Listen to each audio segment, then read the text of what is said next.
जिद मौत से लड़ने की, जिद भूखमरी से लड़ने की आपको ये जीवन दिया। जिन्होंने भारत की आजादी के लिए लड़ाई देखी, पार्टीशन का दर्द झेला, बड़े बड़े अकाल से भी लड़ाई की। कोई दुश्मनी में मारा गया, कोई दोस्ती में मारा गया। में एक भी शख्स ने गलत वक्त पर एक गलत डिसीजन लिया होता तो शायद एक स्टैटिस्टिकल इम्पॉसिबल इवेंट है। अब एक पल के लिए आंखें बंद कीजिए।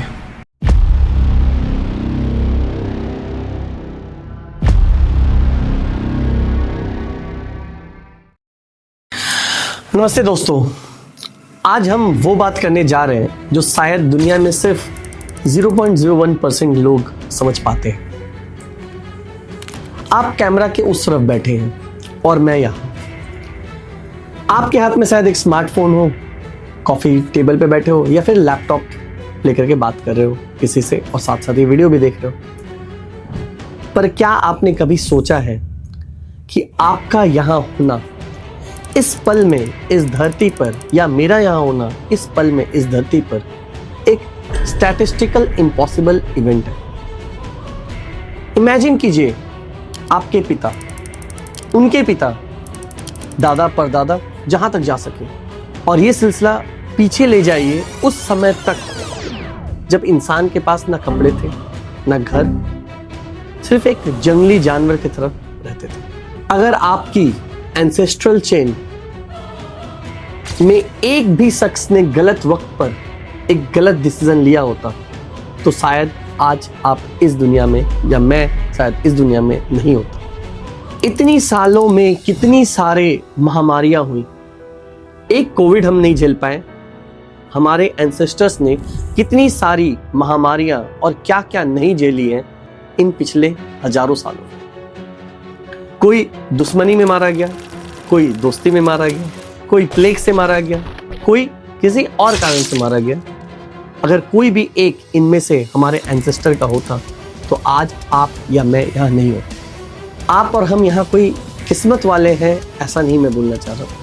हम वो हैं जो एक सर्वाइवल मिरेकल कहला सकता है। हमारे पूर्वजों ने हजारों साल तक मौत को मात दी है ताकि आज आप और हम यहाँ बैठ करके ये वीडियो देख सकें। चलिए थोड़ा पीछे चलते हैं। हम भारत की बात करते हैं। हमारे पूर्वजों ने सिर्फ मौसम से नहीं बल्कि बड़े बड़े अकाल से भी लड़ाई की है। इस अकाल के कारण कितने सारे लोग मरे हैं, इसकी सबसे लेटेस्ट एग्जांपल बंगाल फेमिन के बारे में आप पढ़ सकते हैं। आज से लगभग 1 लाख साल पहले की बात होगी।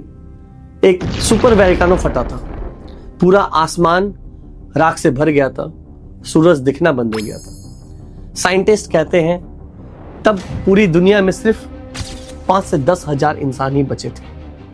उन मुट्ठी भर इंसानों के कारण आज ये पूरी दुनिया में आप इंसानियत को देख पा रहे हैं। उन्होंने उस अंधेरे में और ठंड में भी हार नहीं मानी, और ये कारण है कि आज आप और हम एक इस जनरेशन को समझ पा रहे हैं, इस दुनिया को देख पा रहे हैं जो शायद उस समय किसी ने सोचा भी ना हो या सपने में भी नहीं सोच सकते थे। 200 साल में ही इतनी सारी चीजें हो चुकी है कि आज से 20,000 साल पहले क्या था उसके बारे में तो सोचना ही इम्पॉसिबल था।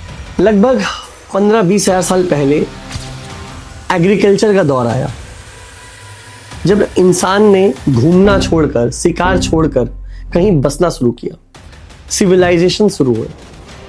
सुनने में अच्छा लगता है पर यह सबसे मुश्किल समय था। नई बीमारियां आई, फसलें बर्बाद हुई और पहली बार इंसान ने गुलामी देखी। भारत में कितनी बार गंगा और जमुना के किनारे ऐसे अकाल पड़े हैं जहां लोगों ने मिट्टी खाकर भी गुजारा किया, लेकिन आपके पूर्वजों ने लाइफ को आगे बढ़ाया। उन्होंने हर मुश्किल को आशीर्वाद समझा और सरवाइव किया। आते हैं पिछले 500-600 साल पहले की चीज़ों में। 13th और 14th सेंचुरी में ये वो वक्त था जब दुनिया के नक्शे बदल रहे थे। एक तरफ मंगोल इन्वेशन था जो जहाँ जाते थे वहाँ सिर्फ राख छोड़ते थे, लोगों को मार देते थे और अपना ज्योग्राफी बढ़ाए जा रहे थे। दूसरी तरफ थी प्लेग, ब्लैक डेथ। भारत में भी ऐसी कई महामारियां आई जिन्होंने पूरे की पूरे शहर साफ कर दिए। आपने जरूर सुना होगा दादा परदादा की किसी न किसी कहानियों को कि वो अपने गांव से निकल करके शहर की तरफ आए थे, जबकि उनके माँ बाप या उनके घर वाले कई लोग किसी बीमारी के कारण चल बसे। सोचिए, एक ऐसा गांव जहां हर घर में मौत की खबर चल रही है, मौत का मातम चल रहा है, लेकिन वहां एक माँ थी जिसने अपने बच्चे को हर कीमत पर बचाया।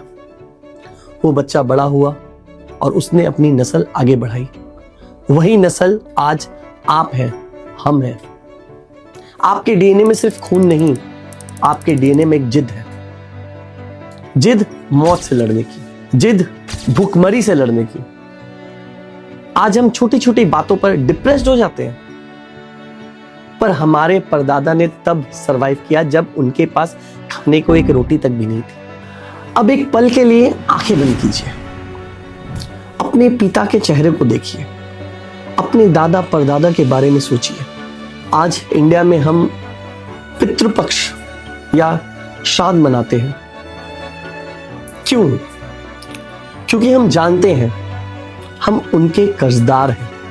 उन्होंने हमारे लिए जो रास्ता बनाया वो उन्होंने कांटों पर चलकर बनाया था। आज आपके पास शिकायत करने के लिए बहुत कुछ है।